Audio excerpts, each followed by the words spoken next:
los que tenemos entre 40 o 30 o más, ¿verdad? No teníamos un teléfono celular o tanta exposición a pantallas cuando éramos adolescentes o niños, como la que tienen ahora nuestros chicos, ¿sí? Entonces, bueno, yo empiezo a hablar, no les veo tampoco ahora, ¿verdad? Porque estamos por medios telemáticos. Si de repente surge alguna pregunta o comentario, eh, me paran, por favor, ¿sí?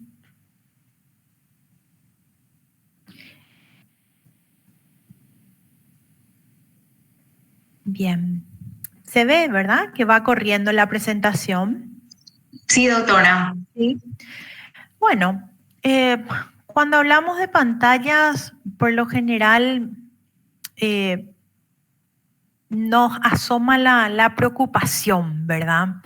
Entonces, yo quise arrancar esto hablando de los aspectos positivos, porque quieras o no, tiene aspectos positivos.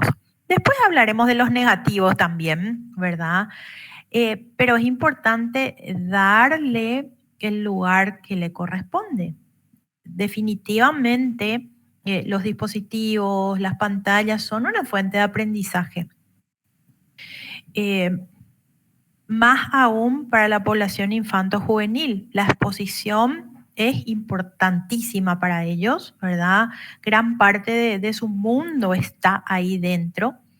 Entonces, es una manera en la que se informan, ¿verdad? Pueden interactuar. También los dispositivos cuentan con maneras de tener controles parentales, ¿verdad? Que es un desafío para los adultos, los cuidadores, tener que aprender cómo se manejan esos dispositivos o las aplicaciones o lo que fuera para control. Todo lo que sea acceso a contenidos es más fácil. Con un clic estamos con información variada sobre un tema. Antes teníamos que buscar en varios libros. A mí me ha tocado recorrer bibliotecas de adolescente, ¿verdad? Después vino la enciclopedia en carta y esas cosas. Se me está cayendo un poco la cédula acá, pero es indiscutible tener que hablar de eso, ¿sí? Eh, Otro aspecto positivo, el apoyo para lo que son las tareas escolares, ¿verdad? Definitivamente, hoy por hoy el aprendizaje en las escuelas incluye lo que es dispositivos o pantallas en mayor o en menor medida, ¿sí? Y la pandemia ha venido a dar un empujón importante para eso. Muchas instituciones han quedado con plataformas, ¿verdad? Que nacieron o que empezaron a utilizarse en la pandemia, pero han quedado para eh, enviar, para subir tareas o para diferentes cuestiones dentro del ámbito educativo.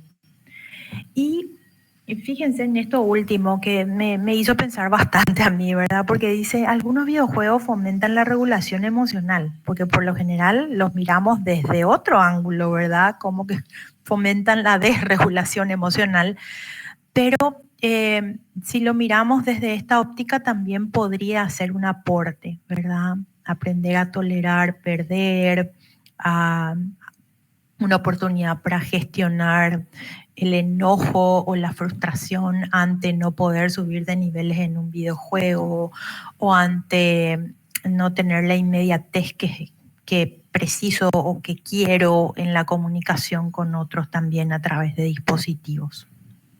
Entonces, es una invitación a que también tengamos en claro de que es indiscutible el aporte positivo que hacen las pantallas y los dispositivos a la vida de todos, ¿sí? Ahora, definitivamente los aspectos como negativos, por decirlo así, van a ser mayores por el impacto que tienen en la salud y en la calidad de vida.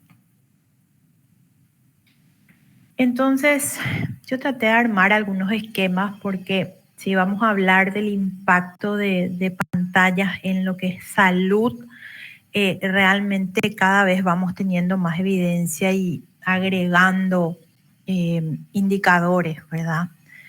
Entonces, empiezo a describir algunos bloques de esos aspectos, ¿verdad?, relacionados con la salud, y más adelante voy a describir un poco más algunos sobre los que vamos teniendo más información o evidencia.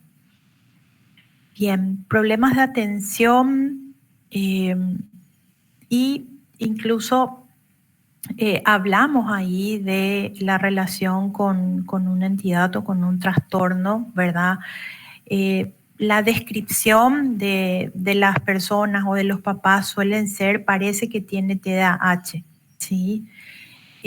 Cuando sabemos que es un trastorno con características específicas que se da, el inicio se da en la etapa infanto-juvenil, ¿verdad?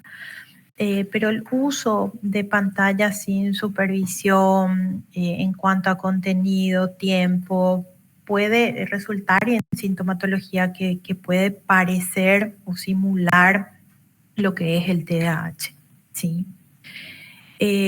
Otro tema que aparece con impacto, ¿verdad?, es lo que tiene que ver con el sueño. Definitivamente, hoy por hoy las recomendaciones son claras al respecto de no incluir pantallas en la habitación que se destina para dormir, ¿verdad? Porque sabemos de el ritmo circadiano y del impacto que pueden tener las pantallas en cuanto a luz azul, en cuanto a ese ritmo, alterarlo, ¿verdad? Y consecuentemente, lo que trae esa alteración del sueño en cuanto a lo que es humor, atención, aprendizaje mismo. También otro punto que me parecía interesante mencionarles y planteaba esto en este artículo consultado, eso les puedo compartir también después, y mencionaba desensibilización del sistema de recompensa, ¿verdad? El tiempo que se pasa frente a las pantallas desensibiliza el sistema de recompensa, lo que puede generar comportamientos adictivos. Hacia el final dejo un apartado para hablar un poquito de la adicción en cuanto a dispositivos o internet, teléfonos celulares y ver lo que tenemos en las guías también y qué es lo que, cómo corresponde que hablemos, ¿verdad?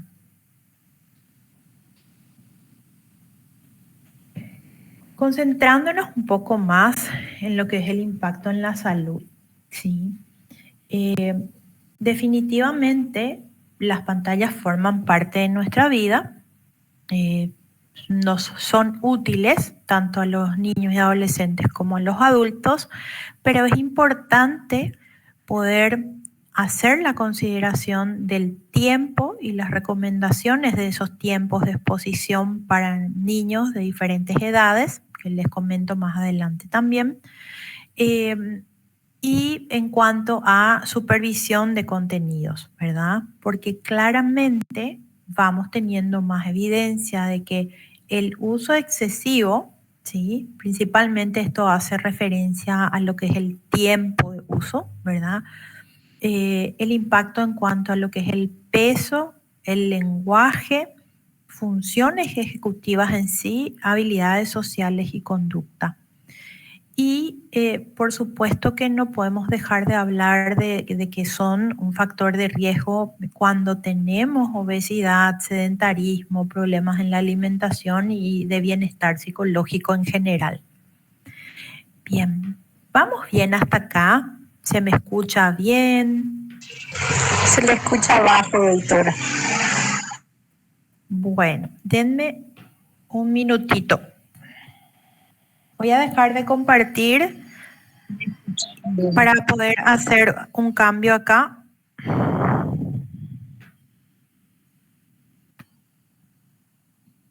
Déjenme.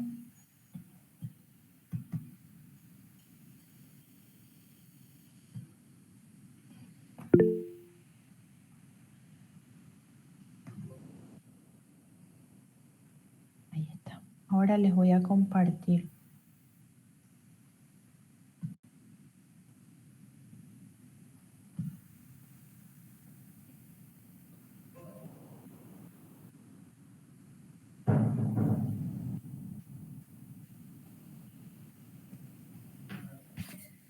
¿Ahí mejor? Sí, súper. Ahí está. Ahí ajusté el volumen de la PC. Bien. Vamos bien entonces. Me avisan si es que no me escuchan porque al compartir les dejo de recibir notificaciones, ¿sí? Los mensajitos no los veo. Bien. Sí, está bien, profe. Bueno, entonces hablemos un poquito de pantallas y la relación con el peso, ¿sí? Que bueno, lejos de la cuestión estética, hoy sabemos el impacto que tiene el sobrepeso y la obesidad en cuestiones de salud, en cuanto a lo metabólico, ¿verdad? Entonces, si hablamos de sedentarismo, el uso excesivo de las pantallas alienta el sedentarismo, ¿verdad? Lo que constituye un factor de vulnerabilidad para el riesgo de la obesidad en sí y las alteraciones metabólicas que eso implica, ¿sí? También en cuanto a la ingesta de alimentos no saludables, sabemos que la asociación, se describe cada vez más la asociación del uso excesivo de pantallas y el incremento de la ingesta de alimentos no saludables, ¿verdad? También se describe el cambio de, a ver, ¿cómo explicar esto? No es de la alimentación en sí en cuanto a calidad, sino la manera en que nos relacionamos con la comida cuando tenemos pantallas en intermedio, ¿verdad? Porque las pantallas están al momento de almuerzo, al momento de la comida que hagamos. Entonces es importante empezar a darnos cuenta de eso. Porque si bien es cierto, hoy esta presentación está un poco más centrada en lo que son los niños y adolescentes, a los adultos también nos pasa eso, y somos ejemplo y nuestros niños y adolescentes aprenden por modelado también. Entonces, siguiendo, el riesgo de obesidad, esto menciona un estudio, después les paso también, ¿verdad? Que decidí colocar así porque hablaba puntualmente de que pasar un número de 5 horas frente a la televisión por día elevó en un 78% el riesgo de obesidad en comparación a los adolescentes eh, que no estaban expuestos a las pantallas, ¿sí? Y en cuanto a lo que es exceso de peso y obesidad, utilizar pantallas para el ocio a menos de 180 minutos diarios está asociado con una mayor ajustada de tener exceso de peso y obesidad en población de 2 a 14. ¿Sí? Porque si nos ponemos a pensar, el tener más pantallas implica necesariamente menos movimiento, ¿sí? Tanto que estemos en sentados, haciendo alguna comida o pasando un momento o tenemos dispositivos o pantallas en el vehículo o cuando nos movemos y difícilmente implique movimiento el tener que estar conectado a una pantalla. Aunque ahora, en defensa un poquito de eso, en los gimnasios o centros de entrenamiento incluye pantallas frente a las cintas para caminar y correr o en otros espacios también, ¿verdad? Una cuestión ahí un poco paradójica tal vez. Habría que ver qué impacto positivo o negativo puede llegar a tener eso. Bien. En cuanto a lo que es el lenguaje, perdón, me voy a ubicar bien esto para escuchar también. Bueno, definitivamente tenemos varias aristas que pensar un poco del impacto que pueden tener o que vamos teniendo evidencia que tienen las pantallas en cuanto a lo que es el lenguaje. Y fíjense que la primera mención es en cuanto a la intención comunicativa, ¿verdad? Los primeros 3 años van a ser cruciales para el desarrollo de la comunicación y del lenguaje propiamente dicho. Y la crítica que se hace a las pantallas o a un aparato electrónico en esa edad es que no proporciona ningún tipo de ida y vuelta ¿sí? Entonces, de esa manera se limita lo que es la comunicación en sí. Recordemos que más adelante tengo una imagen sobre eso, pero desde 0 a 2 años no se recomienda el uso de pantallas en ningún momento, ¿sí? Y suena todo muy lindo cuando yo lo digo y sí, todos vamos a decir sí, es cierto, cómo le van a dar a un bebé un teléfono, pero en la realidad, la realidad es otra, ¿sí? Cuando nos toca lidiar con pantallas y niños pequeños, ¿verdad? También en cuanto al juego simbólico, tenemos evidencia de que el desarrollo del lenguaje, bueno, se va dando entre los 2 a 6 años y el uso excesivo de las pantallas en esa franja etaria puede tener impacto en el desarrollo del juego simbólico, ¿verdad? En cuanto al lenguaje expresivo receptivo, se mencionan que el uso de pantallas en menores de 2 años puede ser un factor de riesgo para problemas del lenguaje, como el retraso del desarrollo del mismo, ¿sí? Estamos hablando puntualmente del lenguaje, ¿sí? Sabemos que el retraso en el desarrollo del lenguaje también puede formar parte de sintomatología de otras situaciones del neurodesarrollo, ¿sí? Pero hoy por hoy vamos viendo más que en chicos que están más expuestos a pantallas, el lenguaje puede tener o va experimentando cambios en el desarrollo. Y son signos de alarma, ¿verdad? Para la valoración del desarrollo normal, el lenguaje forma parte de el mismo. Entonces, si tenemos un retraso, es un signo de alarma en el que hay que intervenir. En cuanto a la interacción social, el impacto podría deberse a la disminución de la interacción social y la sustitución de estímulos de alta calidad por otros de menor valor para el desarrollo cognitivo y lingüístico. Es decir, la comunicación o el uso de pantallas para no sustituye ni es equivalente a la interacción de persona a persona, ¿sí? Para el desarrollo de lo que es aprendizaje en sí, de comunicación social. La asociación con el vocabulario pobre, menciona, y la dificultad en la comprensión puede impactar en el lenguaje generando vocabulario pobre o escaso, con dificultades en lo que es la comprensión y para iniciar o mantener una conversación, ¿verdad? Respetar turnos o disminuir la fluidez del lenguaje mismo. Vamos teniendo información un poco más detallada, ¿verdad? Del impacto de pantalla y lenguaje. Los mecanismos con los que se producen no son súper claros, ¿verdad? Pero esto vamos a ir teniendo más información, más aportes de las investigaciones al respecto de del impacto que tienen las pantallas en áreas puntuales.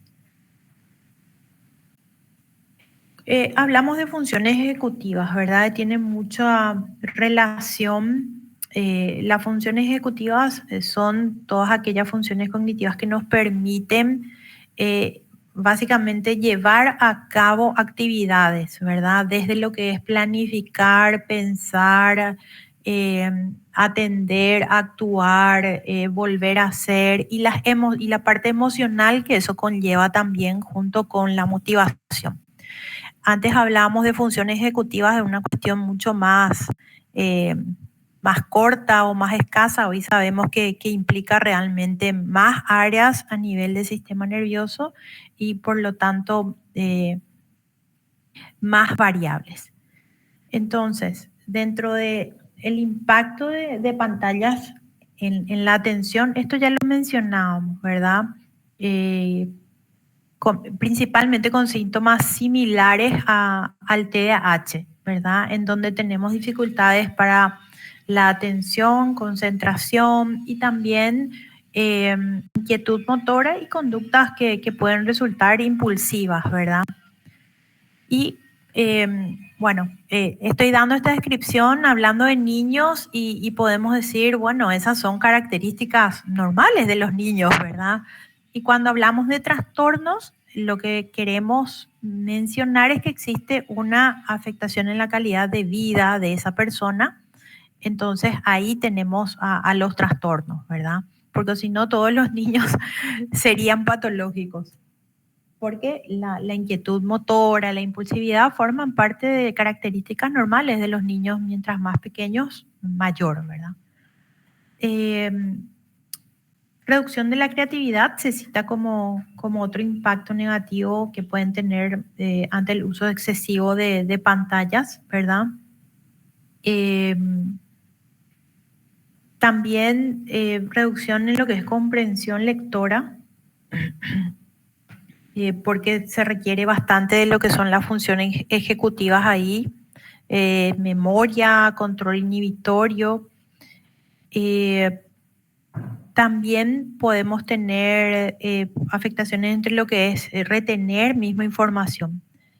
Bueno, todo esto que yo les estoy mencionando entra como una variable más. Recordemos que todos somos diferentes, ¿verdad? Tenemos características que nos hacen individuales y el impacto que pueden tener estos dispositivos también va a tener relación con esas características individuales y también con otras variables, ¿verdad? Como la edad, la cantidad de tiempo de uso de dispositivos y otras actividades o cuestiones particulares de cada niño, adolescente o adulto. Bueno, cuando hablamos de funciones ejecutivas también se menciona, ¿verdad?, lo que es la interacción social y habilidades sociales. Interacción social, esto ya lo habíamos mencionado también, ¿verdad? Y bueno, yo decidí dejar esto, no me termina de convencer disminución de la cultura del esfuerzo, ¿verdad? Pero de cierta manera expresa un poco lo que podemos encontrar o cómo podemos ver las situaciones que se dan ante el uso excesivo de pantallas, ¿verdad? La intolerancia a la frustración, y entonces podemos ver relaciones con lo que es la autorregulación o persistencia, que bueno, disminución de la cultura del esfuerzo puede ser una manera de dar a entender lo que ocurre, ¿verdad? Entonces decidí nomás dejarlo así tal cual. Bueno, vamos bien hasta acá. No estoy controlando tiempo, pero creo que estoy bien de tiempo. Entonces,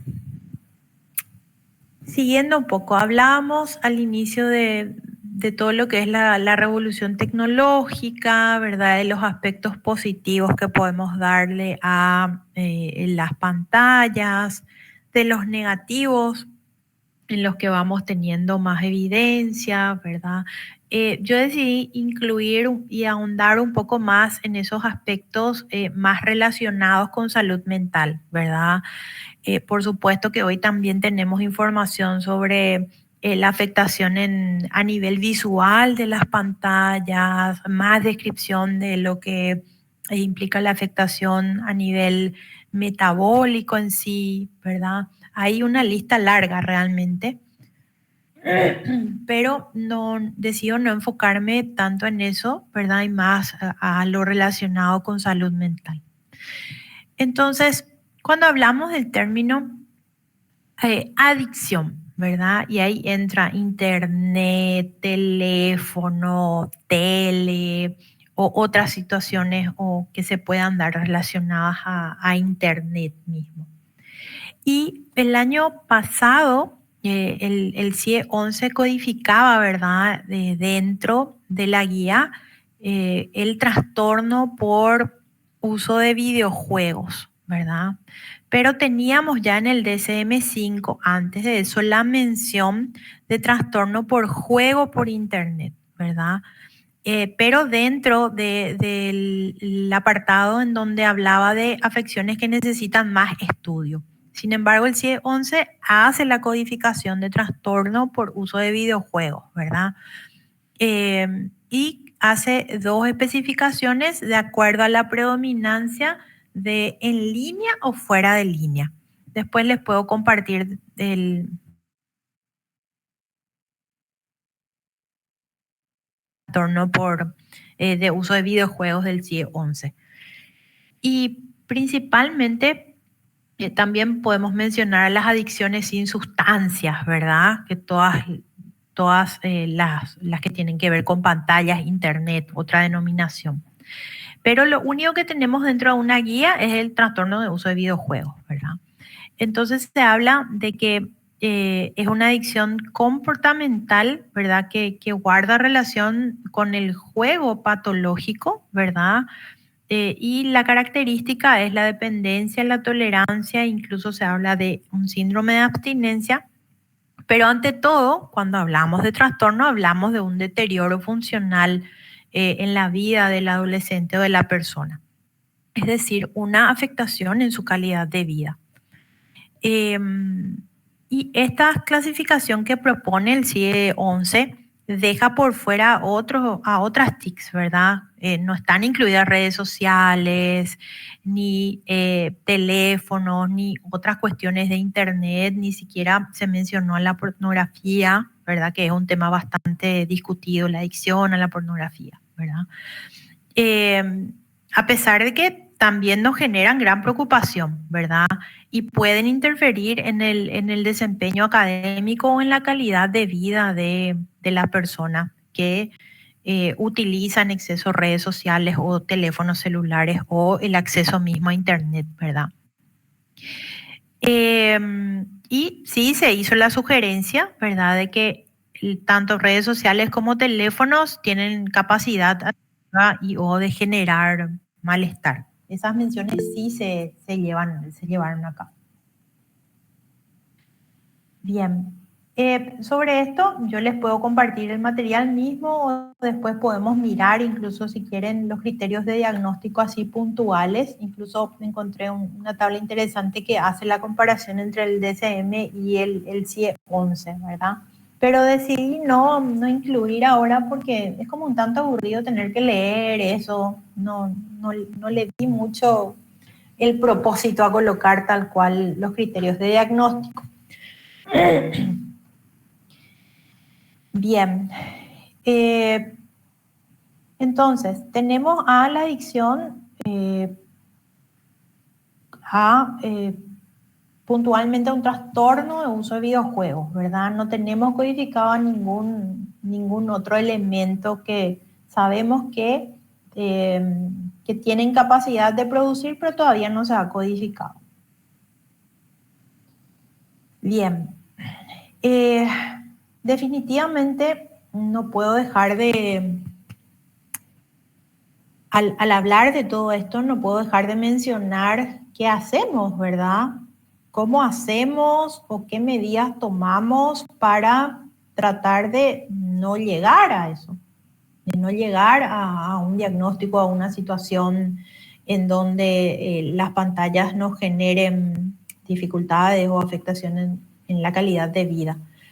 Entonces, es demasiado importante poder tener reglas claras. Mismo, yo recibo muchas consultas al respecto de cómo manejar el teléfono celular con un chico de 9, 10, 15 años, ¿sí?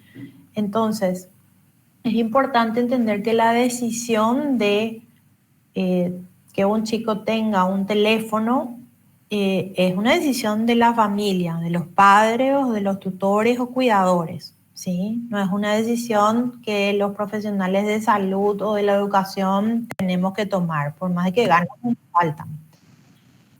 Pero es importante que eso quede claro, ¿verdad? Y pocas veces recibo la consulta previa a queremos darle un teléfono a nuestro hijo, ¿qué opinás? Por lo general la pregunta ya viene después, cuando el chico ya tiene teléfono y por lo general la situación ya está desbordada, ¿verdad? Desbordada me refiero a que es difícil que deje de usarlo. A la noche antes de dormir está el teléfono, duerme tarde, y eso sin entrar en el contenido al que accede o al que está accediendo, que por lo general no está controlado, ¿verdad? Entonces es importante que los padres o tutores se hagan la pregunta de ¿para qué le daría un teléfono a mi hijo de 8 años o de 12 o de 15 o de la edad que consideren? Y a partir de eso poder diseñar, ¿verdad?, algunas reglas y que estas queden claras desde antes del inicio del uso de dispositivos, ¿sí? Por supuesto que las reglas pueden ir cambiando, pero es importante tener esas reglas claras desde el inicio. Al respecto de cuándo, dónde, por qué, para qué contenido, horarios y todo lo que se pueda considerar, ¿verdad? Otra estrategia también, fíjense que esto habla ya más para reducir del tiempo, que tiene que ver con lo que les mencionaba. Difícilmente nos digan,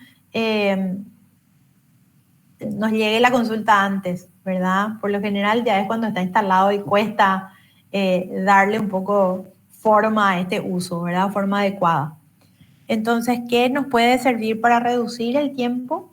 Las reglas claras desde antes, por supuesto, y si no las pusimos antes, las ponemos en el momento en que necesitemos, por supuesto. También la recomendación de una pantalla a la vez, ¿verdad? De repente tenemos teléfono, compu, todas al mismo tiempo. Entonces, hacer esa consideración, ¿verdad? El bloqueo de sitios web durante ciertas horas también. Ejemplo, no necesitan internet para mirar o hacer una determinada tarea, entonces en ese momento no, o en horarios precisos, ¿sí? La recomendación siempre es la de no antes de irse a dormir, ¿verdad? Desde contemplar la luz azul que puede tener impacto en el ritmo circadiano, en la melatonina, que es la hormona del sueño. Entonces, toda esta información es importante que los adultos la manejemos para que podamos explicarles a los niños y adolescentes por qué no les recomendamos que use una pantalla antes de ir a dormir. Doctora, sobre el punto nomás, perdón, licenciada y abogada María Cárdenas, Centro de Salud de San Antonio, también docente universitaria. Estaba nomás pensando sobre todo lo que usted está hablando y la pregunta es la siguiente: ¿por qué razón no hay, o tal vez exista, y estoy en desconocimiento, un acuerdo interinstitucional ahora que está comenzando las clases para que haya personas así capacitadas con todos estos datos y vengan a dar una charla informativa, explicativa y de conocimiento a los padres dentro de las escuelas? Porque yo estuve observando que para Reyes, por ejemplo, lo que más se compró fue tablet, o lo que más se compró fue teléfonos celulares. En la sala de espera de mi servicio veo que los padres vienen y lo primero que hacen, le ponen el celular en la mano a un niñito de 7, 8, 9 meses para que esté tranquilito ahí. O de lo contrario le bajan que gateen ahí por el piso todo contaminado porque la mamá o la persona que le acompaña está chateando todo el tiempo. Entonces, visto y considerando la carencia de los profesionales de salud mental y también el difícil acceso a una consulta con un psiquiatra o con un psicólogo en los servicios de salud, entonces me parece una forma de trabajar con los padres, porque cuando sucede todo esto está la intervención del juzgado del menor, pero no pasa por una imputación de falta del deber de cuidado, porque también si no estamos informando y no estamos educando a los padres, como los padres también trabajan, a veces papá y mamá trabajan desde la mañana hasta la tarde y van y le mandan al colegio o le mandan a la escuela o le dejan con la empleada y creen que el educador o la empleada está sustituyendo lo que ellos deben hacer como padres. Entonces, para mí, ¿qué pasa? Más por la educación y dar a conocer todos estos detalles a los padres para que tengan cuidado. Y también se debe poner más esfuerzo en el tema de las pantallas, los programas de televisión, por lo menos de lo de aire, ¿verdad? Porque los privados pasa por los padres para control, pero los de aire, por ejemplo, le ponen al niño y el niño ve cualquier cosa. Entonces eso nomás era lo que yo quería hacer el comentario, doctora. Gracias por la atención. Muchas gracias por tu comentario. Y sobre esto yo hago un poquito un comentario también, ¿verdad? Porque es súper interesante mirarlo desde ese punto de vista y de hecho que voy a hablar un poquito como parte del equipo técnico de la Dirección Nacional de Salud Mental, en donde de todo lo que incluye plan, política dentro de la ley, incluso de salud mental, por supuesto que se menciona el componente psicoeducativo que tiene que tener la salud mental.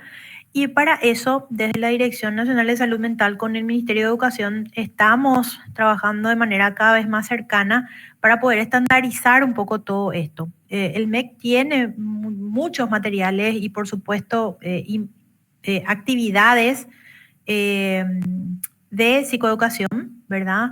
Las pantallas son un tema que lo venimos hablando desde hace un tiempo y lo vamos a seguir haciendo y lo tenemos que hacer, ¿sí? Porque esto que mencionaba también la doctora recién, idealmente no tendría que llegar en esta información de establecer reglas claras o de el impacto que puede tener el uso excesivo de las pantallas, debería llegar mucho antes, ¿verdad? No en una consulta con un profesional de salud mental. Debería llegar en la escuela, debería llegar a los padres de los alumnos, desde otros espacios más comunitarios, ¿verdad? Entonces, sí, es la idea poder hacer que la información llegue mucho tiempo antes. Sí. Bien. ¿Vamos bien? Seguimos con esto, que yo ya estoy terminando realmente. ¿Sí? Continuamos con estas estrategias. No usar pantallas antes de dormir, crear un horario con momentos de descansos claros, ¿verdad? O sea, poner reglas claras, realmente. Y por supuesto, siempre el espacio para la actividad física tiene que estar contemplado, ¿verdad? Porque nuevamente, lo que mencionábamos hace un rato, el estar conectados a dispositivos, pantallas o internet implica quietud, ¿verdad?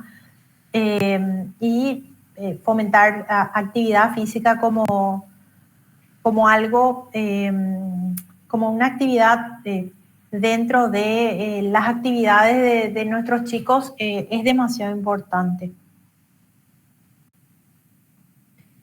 Por último, última diapositiva que decidí incluir, por más de que es bastante difundida, la mencioné hace un rato, ¿verdad? No pantallas en menores de 0 a 2 años, luego se va habilitando un poquito más de 2 a 5, entre media a 1 hora al día, de 7 a 12, 1 hora, y fíjense que se hace la salvedad de un adulto que haga supervisión, ¿verdad?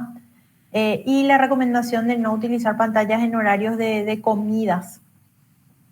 Y hasta 12 años, ¿verdad? Y la recomendación o el énfasis, a más del horario en chicos de 12 a 15, incluye ya las redes sociales, obviamente, ¿sí? Y hasta 2 horas es la recomendación en mayores de 16, ¿verdad? Y nuevamente la recomendación de no pantallas en los dormitorios, ¿verdad?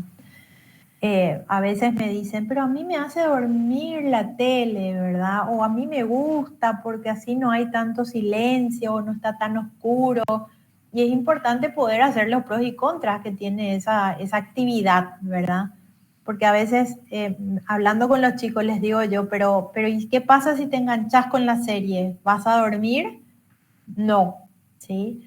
Entonces, es demasiado importante que nosotros podamos hablarles a nuestros chicos y a nuestros adultos cuidadores también, ¿verdad?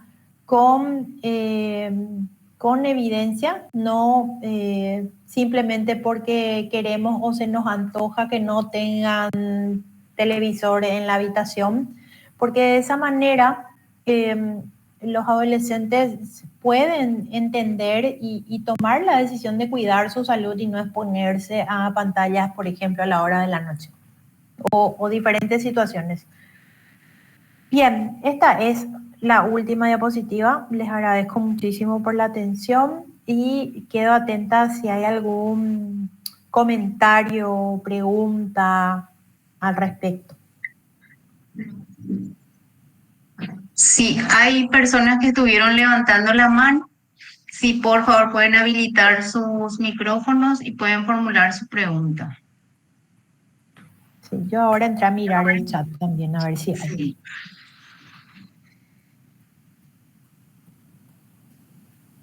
María Pérez, levanta la mano. Sí, adelante. Adelante, María.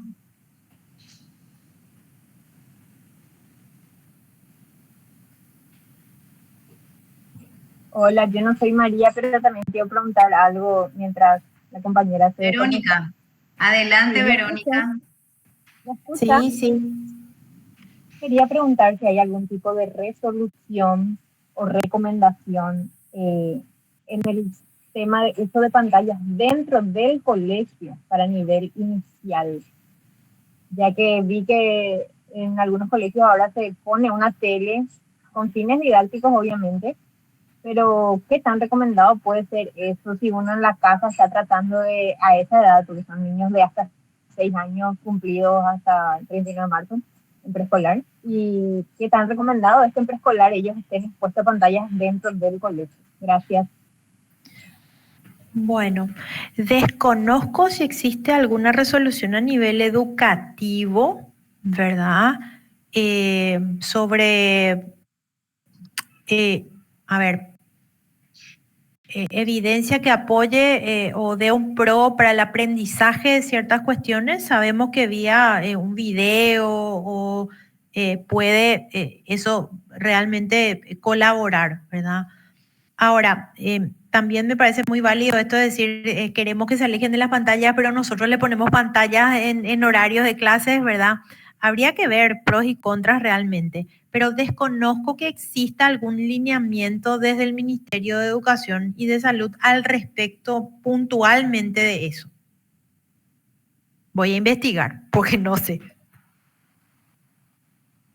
Lo que sí tenemos con respecto al Código de la Niñez y la Adolescencia, la Ley 5653 que protege a los niños y a los adolescentes contra el uso excesivo y el abuso de los contenidos nocivos de las redes, ¿verdad? A partir de esa ley yo creo que se van a ir y seguro que existen algunas resoluciones, protocolos que en los distintos estamentos se aplican, ¿verdad? Pero también por mi experiencia de mamá, eh, no se dan a conocer, no está pegado por ningún lado, ni en la parte privada ni pública, ¿verdad? Más bien para saber, para manejarlo.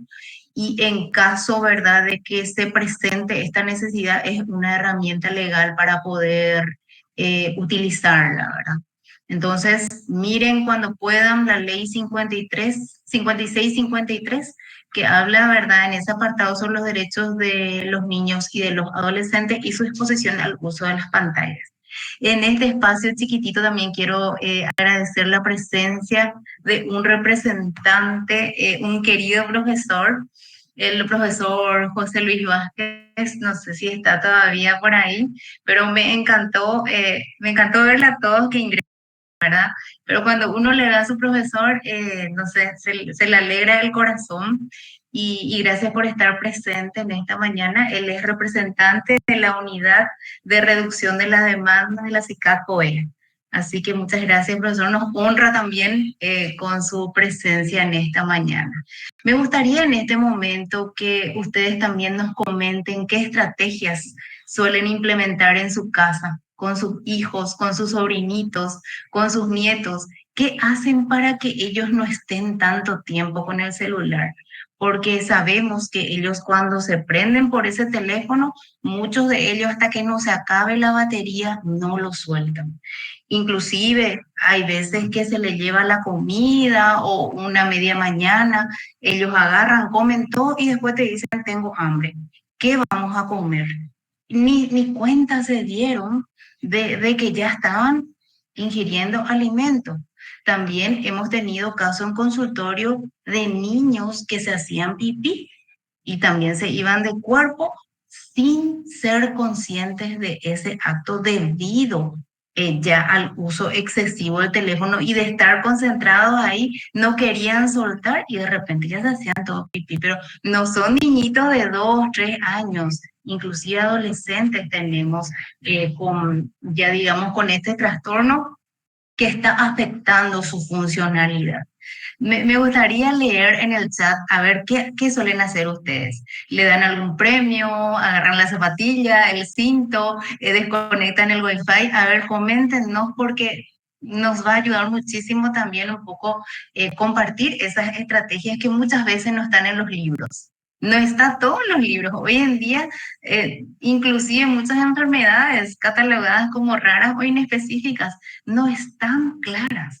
Entonces, mucho de lo que en la experiencia encontramos, en la práctica, en la clínica, y que ustedes lo hacen, nos puede servir muchísimo a nosotros. ¿Y por qué no formar otro manual de diagnóstico y de estrategias de abordaje a estos casos con lo que a nosotros nos funciona? A ver, ¿quién levanta la mano o quién escribe? Y voy a ir mirando el chat. Doctora, si quieres mencionar algo, también tenés libre tu micrófono. Bueno, aquí dice, nuestra estrategia es no tener tele en casa. Sí, en mi casa tampoco hay. Se quemó en una de las tormentas y desde esa vez ya no tenemos y ya no le extrañamos tampoco la tele. Es increíble, uno araña paredes 2 semanas, así tipo cuando vas disminuyendo la ingesta del pan. Y después termina eso. Uno empieza a conectarse con la naturaleza y se da cuenta que es mucho mejor. Bueno, acá dice, la casa de las abuelas tienen permiso de tele. Ahí hay permiso de tele, de coca, de todo. Muy bien, esa es una estrategia. En Finlandia se prohibió el uso de aparatos electrónicos para niños por causar trastornos. Esta es la respuesta a muchas consultas que se hizo, por eso es bueno tener en cuenta que un referente en educación como Finlandia lo prohíbe. Exacto. Acá Sonia dice que ellos establecen horarios y sistemas de recompensa. Muy válido, excelente. Alejandra dice, una buenísima estrategia es fomentar una actividad física regular, súper. En mi caso, mi hija hacía danza del colegio a la danza y ya había poco tiempo para pantallas y también disciplina totalmente. Doctora Raquel Brajín dice, estoy en la compu de mi hija, justamente te está preguntando tu hija. Gracias, doctora. Después dice Verónica Sánchez, en casa tienen 1 hora y media en el celu o la compu, pero ocasionalmente 2 o 3 veces por semana máximo. ¡Wow! ¡Qué excelente! 2 a 3 semanas máximo. Mi hija tiene 5 años, dice. Silvia dice que ellos guardan el celu y juegan con los chicos cuando hay tiempo. Excelente, Silvia. Antonia dice, tengo una niña de 12 años y un varón de 9. Trato de limitar el horario. Guardo luego el control del Smart TV. Ellos igual encuentran. Pero bueno, está súper bien, una estrategia validísima. Trato de buscar actividades de interés de ellos, como andar en bici, cumplimos responsabilidades, también conversamos sobre qué trastornos pueden causar. Lilian dice, es importante que como padres nos sintamos capaces de ejercer autoridad. Muy importante, Lilian. estar de acuerdo papá y mamá. Excelente esto que está mencionando Lilian, porque muchas veces no hay ese acuerdo entre los propios padres. A veces los padres se pelean con los hijos por el teléfono o la tele, inclusive hemos llegado a eso, a esas anécdotas también. Después dice Sonia, le escuché a la doctora Marian Rojas que decía que la pantalla afecta el lóbulo frontal y el control de los impulsos, ¿sí? Los niños se vuelven impulsivos y reaccionan sin parar cuando es mucho el tiempo de exposición a las pantallas. Sí, exactamente. La doctora Marian siempre menciona que a lo que los niños le atrapa justamente es la luz, el sonido y el movimiento. Así que yo creo que por lo que escuchamos que decía la doctora, todo lo que hay en exceso no conviene.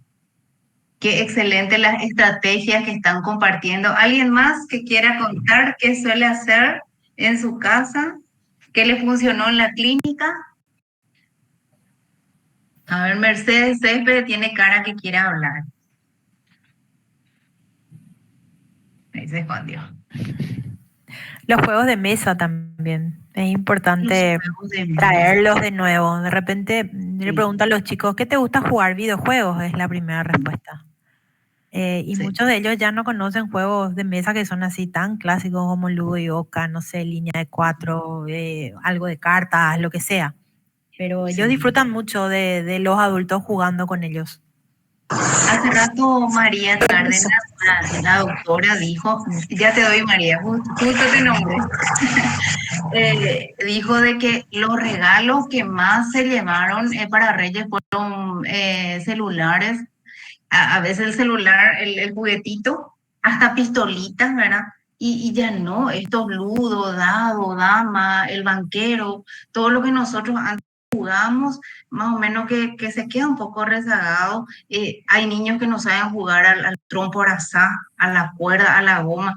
Uno muchas veces le cuenta a su hijo que antes jugaba y te miran como un extraterrestre, ¿verdad? O sea que hay que compartir y jugar con ellos para que ellos puedan saber a qué justamente hace referencia a esos juegos. Porque cuando uno le dice vamos a salir, vamos a trepar, no, aburrido, porque eso es justamente la trampa de la adicción y lo que está diciendo la doctora, nos deja estáticos. Inclusive nosotras, ¿verdad? A veces con alguna lectura o alguna telenovela, también cuando nos enganchamos, podemos pasar 2 a 3 horas y no nos damos cuenta, ¿verdad? Entonces, hay que cuidar ese detalle y compartir con los chicos, mostrarles cómo se jugaba esto para que ellos puedan saborear también ese tipo de juego, conocerlo y, bueno, jugar con sus padres. A ver, María, te escuchamos.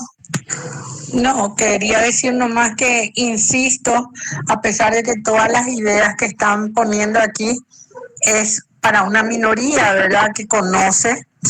Y yo insisto en que a la mayoría y en las escuelas públicas más que todo es donde hay que salir a hacer esta educación de conocimiento de cuál debe ser el comportamiento con los niños y los adolescentes en una tarea interinstitucional e interdisciplinaria.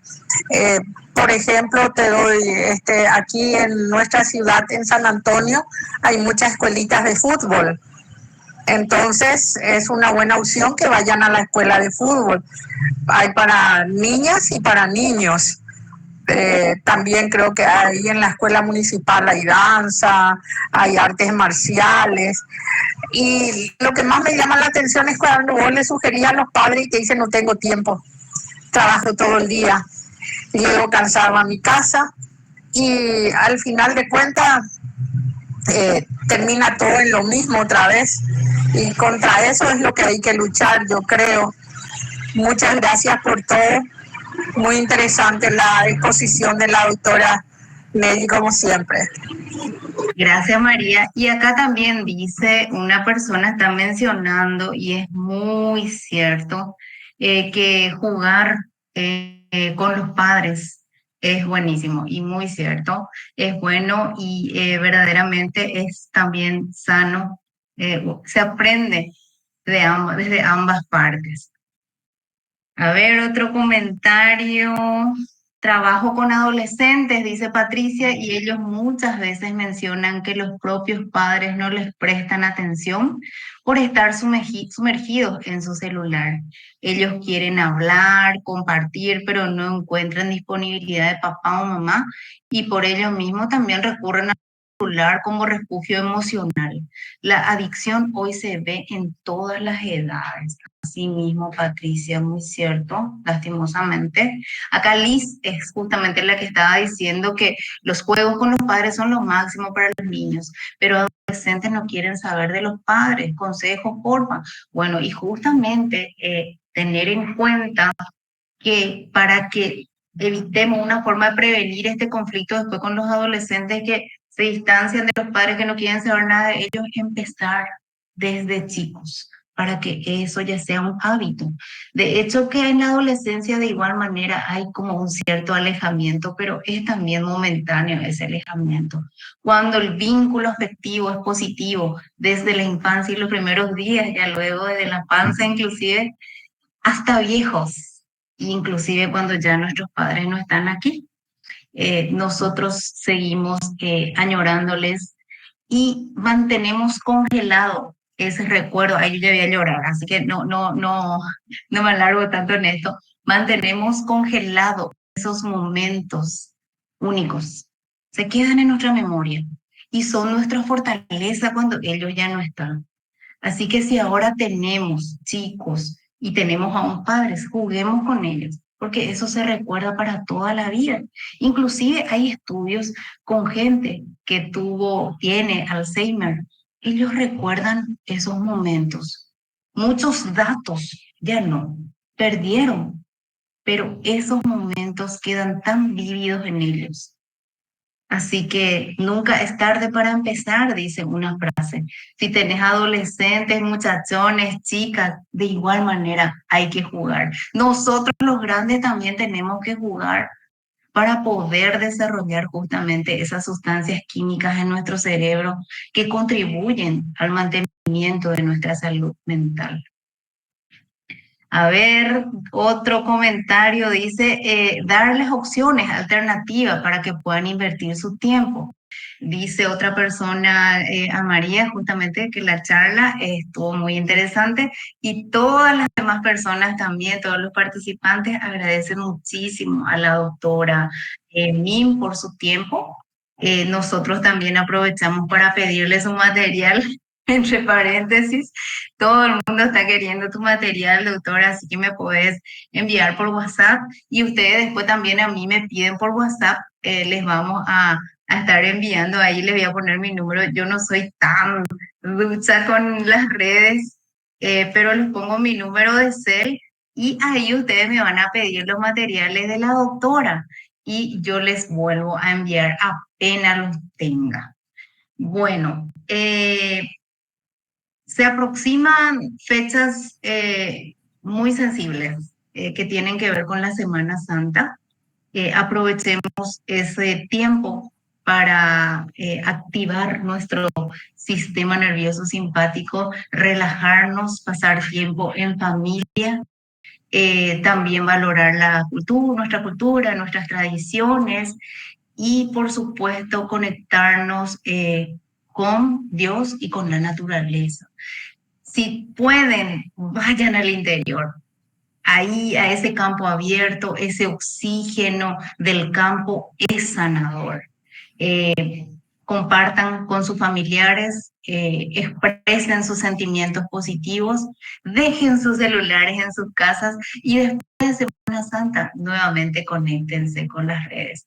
Que unos días nomás son, creo que son miércoles, jueves, viernes, sábado, domingo, ya tenemos que volver otra vez. Aprovechemos para poder abrazarles, compartir con ellos, tomar tereré, jugar, preparar la chipa, preparar el grimo azúcar, lo que sea que haya o no haya, pero para estar en familia. En nuestro país, gracias a Dios, se dan por lo menos ese jueves y viernes como para que nadie salga.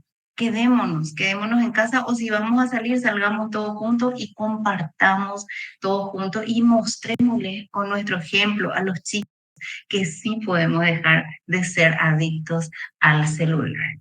Doctora Nélida, muchas gracias por tu tiempo, gracias por compartir con nosotros tus experiencias, tu formación ameritó a que nosotros te invitemos en esta mañana, aprendimos mucho de vos, queremos tu material, tu resumen, te vamos a hacer llegar también tu certificado, también a la gente. En el mes de junio nosotros vamos sumando las horas, a la doctora lo que le vamos a entregar antes, pero a los demás participantes vamos sumando las horas para poder hacer una entrega en el mes de junio y después continuar las capacitaciones hasta el mes de diciembre. Entonces, gente, por favor, yo creo que entre todos podemos prender nuestra camarita un ratito y yo voy a sacar la foto, me pidió mi directora, así que les pido su ayudita. Vamos a salir en una fotito. Ay, qué lindas y lindos todos. Espectacular.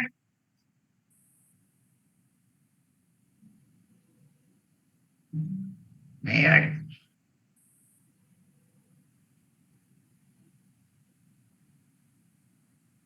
Muy bien. Tengo una cámara que rejuvenece y adelgaza. Así que todos salimos espectacular. Muchísimas gracias por la presencia una vez más desde el Centro de Salud de San Antonio. Agradecemos que hayan apartado un tiempito para compartir con nosotros y aprender tantas cosas que sobre todo van a contribuir a nuestra calidad de vida, al fortalecimiento de nuestra salud mental y a mejorar nuestra funcionalidad, porque eso es lo que todos queremos. Ser felices, estar bien, trabajar bien y por supuesto cuidar, en este caso, a nuestros niños y adolescentes. Ellos, cuando nosotros seamos más adultos mayores, ellos son los que van a estar a cargo de nosotros. Así que debemos cuidar su salud mental, física y espiritual. Un fuerte aplauso para todos ustedes y nos vemos en el mes de abril, si Dios así lo permite. Un besote. Gracias, doctora Nélida. Un abrazo. Te vamos a hacer llegar tu certificado. Gracias a todos. Esperamos tus materiales también.